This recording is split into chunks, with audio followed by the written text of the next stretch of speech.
All right, y'all.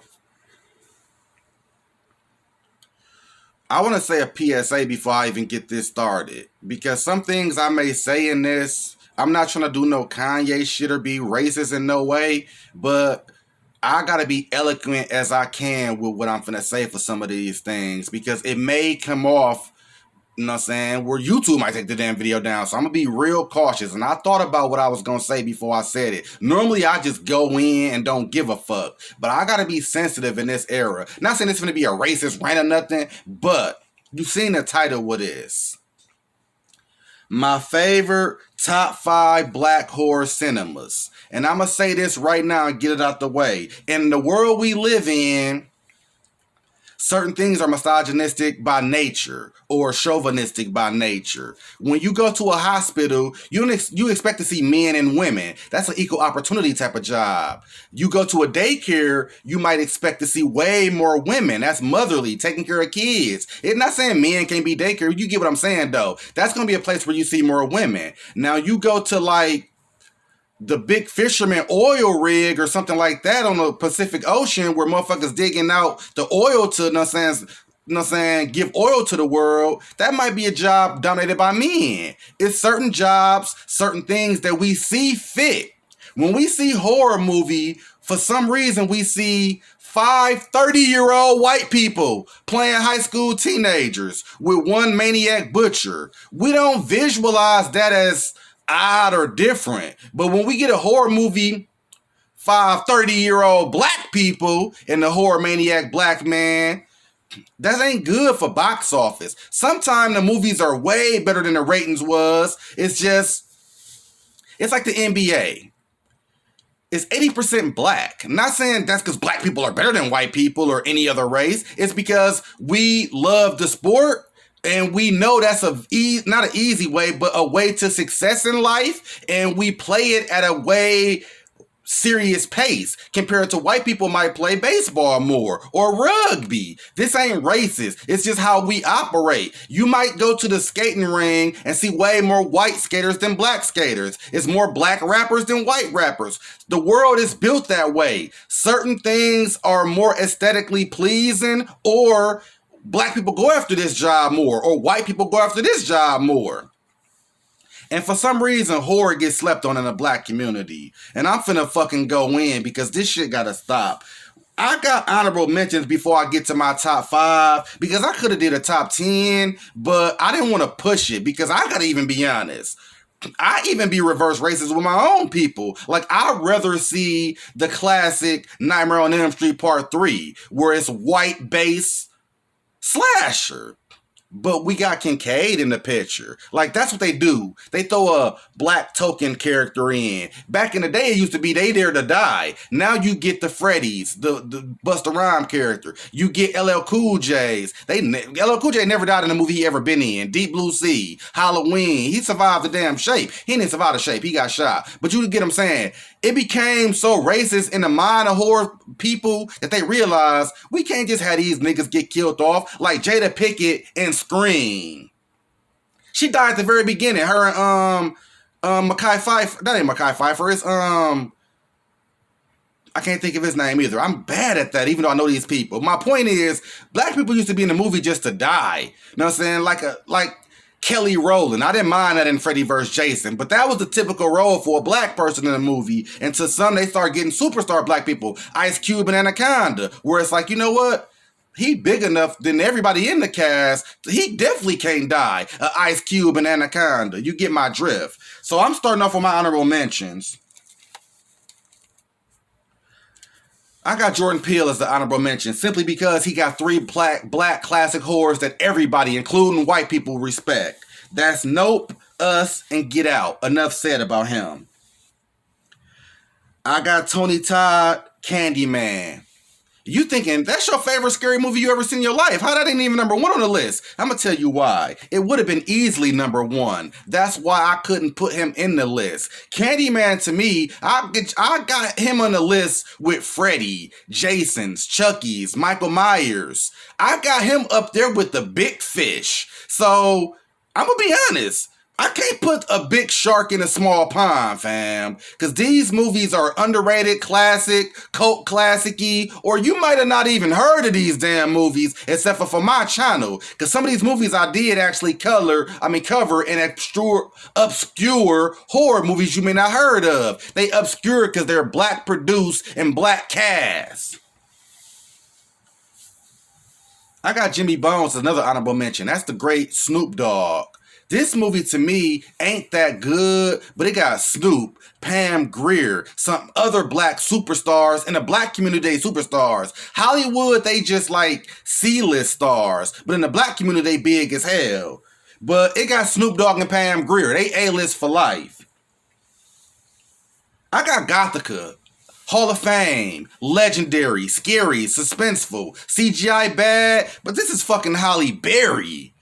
Oscar, beautiful. She was one of the staples of the black community. This movie got shitted on, and I don't know why. Maybe if a white person or Judy Foster did it, it'd have been better rated. I don't want to get racist or say something like I just said. I take that back. My point is, I thought this movie was better than people portrayed it to be. And then we got the most racist name you can ever have for a black movie in my last honorable mentions. Fucking Blackula. This movie is a great blaxploitation 70s iconic legendary movie to black people. Like, I'm gonna say something controversial. The Shining won a lot of awards. Jack Nicholson became infamous for his roles, Joker. But The Shining is one non-scary, boring-ass movie to me. I would say Shining, no cap, is a 2. The suspense don't get me. The twins don't get me. The flooded elevator don't get me. I know he's scaring his wife and child, but that wouldn't have been scary if the hotel was full or anybody else was there. He wasn't scary to me. The movie is a classic, but trash to me. But that get all the ratings that a Blackula don't get. Last honorable mention, I mentioned this movie before. I think I covered it. Again, Jada Pinkett, Demon Knights. Underrated classic, legendary. Tales from the Hood. Never got a part 2 and I don't know why. This shit embarrassing. How they do us in the horror community. Like, Jordan Peele made niggas open their eyes like, we love scary movies. We can do this shit too. And that's why he an honorable mention also. I said that already though. Number 5.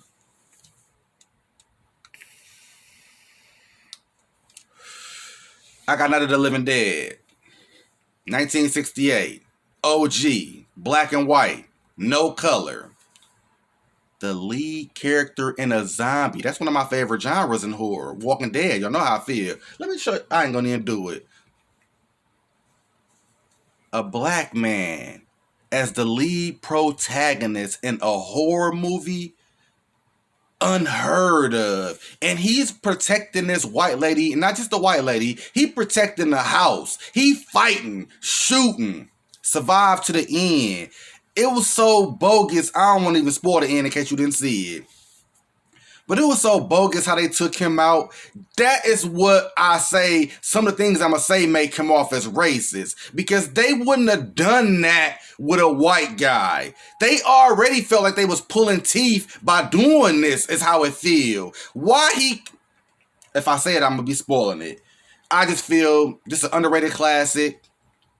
If a white person played this role, the ending would have been different. That's all I'm going to say. I love this movie though. Number 4, we got Lep in the Hood. And I'm going to tell you why this number 4. Leprechaun to me is perfect for my kids.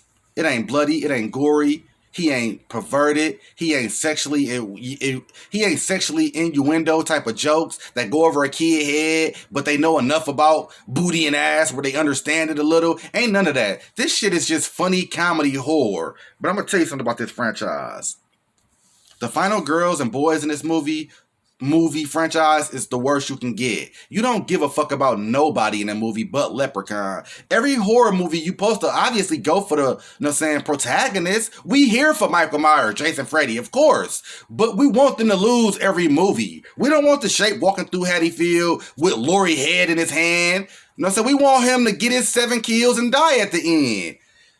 These don't have protagonists that you care about except for part 4, Lep in the Hood, the 3 aspiring rappers. I'm not going to spoil it. I swear to God, 4 is my favorite movie, and 3 when they at the Vegas casino because it fit the aesthetics of a Leprechaun movie the best. But the scene where the Leprechaun do some magic trick with a gun, he killed a guy, I'm kind of spoiling it a little bit. I don't give a damn, I'm sorry. But that movie made me feel something. Not a laugh, not a what are we doing, not a turn this off. It made me actually feel like that was actually fucked up. Moving on. Number 3.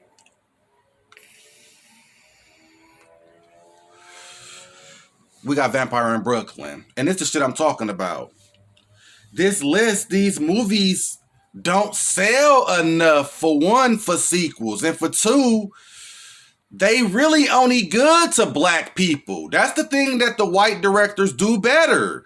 These movies are good to the viewing audience. Freddy ain't for whites or blacks. Freddy for everybody. It's like, that's the problem with these black horror. It's like y'all making them for black people instead of everybody. Because the problem I got with Vampire in Brooklyn, first of all, it got Eddie Murphy, iconic legend in any community, Hollywood legend, black community and white, Beverly Hills Cop. His contract was ending. He wanted to do Nutty Professor. They said, no, nigga, do one more movie, this movie. You know what I'm saying? So he kind of bullshit his way through the movie like Blade did on Blade Trinity. I mean, Wesley Snipes. You could tell he phoning it in, because all he's thinking about is doing Nutty Professor. That's a backstory you probably didn't know or care about. My point is, it got Angela Bassett, iconic, legendary, beautiful, Black Panther. You know what I'm saying? What's love got to do with it? I still got a groove back. Waiting to Exhale. Icon, black and white Hollywood legend. Alan Payne from New Jack City, G-Money. The cast ain't a problem. The late great Weatherspoon. It got the dude from Different Worlds, Malcolm. Like, the cast great. It's just Vampire in Brooklyn loses me, even personally, at moments. It can be scary as a motherfucker. Eddie Murphy he got other characters like Nutty Professor where he get the joke and comedic aspect out. But him as the vampire in Brooklyn, he intimidating, he fresh, he debonair, he suave, pinky finger, rings, roly. He remind you of a vampire. But then it'll go from scene where he snatch a nigga heart out, cut a nigga arm off, to the next scene, he playing a different character, robbing a restaurant, joking and bullshitting. It's like, me, I'm not the Shaun of the Dead nigga. I don't like my horror and comedy. If I know it's that, I'm okay with it. Like a parody or a Scream, scary movie kind of movie. But I don't like a pure horror movie to be comedy. It's horror and comedy. Chucky and Freddy are horror movies, but the antagonists joke a little. But they still horror at their base. Vampire in Brooklyn don't know what they want to be. Horror or comedy. I like ice cream. I like gravy. I don't want the fucking gravy on top of the ice cream. And that's what this movie is. Gravy on top of ice cream. But that don't take away from how good the movie is at certain aspects. And I can't say white people would have done this better. Number 2.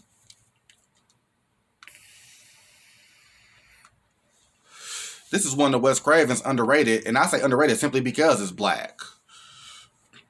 I got people under the stairs, y'all. Food. The family with the mom and pop who really are brother and sister, the social commentary like what Jordan Peele would give you. They own the whole ghetto. They own the whole projects. They evict you if you a day late on your rent. They finna get all you niggas out the hood and build them up into condominiums. That's like tearing down the projects and building them up for white people like Cabrini Green or O Block. Everything is on point. Ain't no chill. Ain't no holding back. The white people get they comeuppance at the end. The hood take the hood back. Prosperity. It wasn't a happy ending because the villain is a monster that died. It's a happy ending because the hood finally gets its version of reparations. Get these evil white motherfuckers the fuck up out of here and let us police our community with the police help, like how the original Black Panther's supposed to have been in a smaller context. The movie is great. The house with the Home Alone jigsaw traps. The Ma and father, how crazy they was keeping all the people under the stairs, kids they kidnapped that didn't do right. The Roach character with the tongue cut out. The Alice character that they kidnapped and made their daughter. You thinking they husband and wife, but they incestual brothers and sisters. Everything about this movie, no bullshit, is great. And I don't know why this didn't even cross over to white people, to be honest. Great movie. People Under the Stairs. Number 1.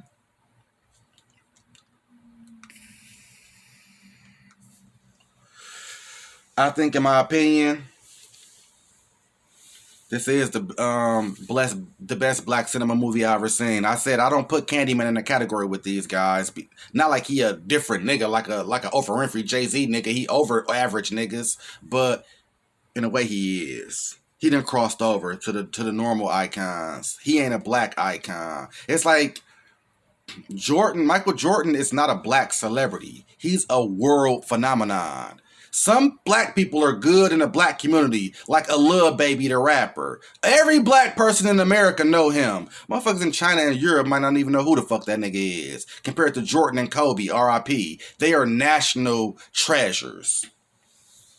That's how I look at Tales from the Hood, to be honest. Black writer, black director, black screenplay, black. And this ain't no black shit. I'm told y'all, I had to get this. I couldn't go through a horror month and cover my favorites and just leave my black community out. Because I always felt we got movies out there that ain't just Men's Society, Boys in the Hood, Street Tales. We can tell stories of the same stories as a white man. It just don't never make the money like that. I wish we come out with a black version of Harry Potter or Lord of the Rings, but that's just some different level thinking.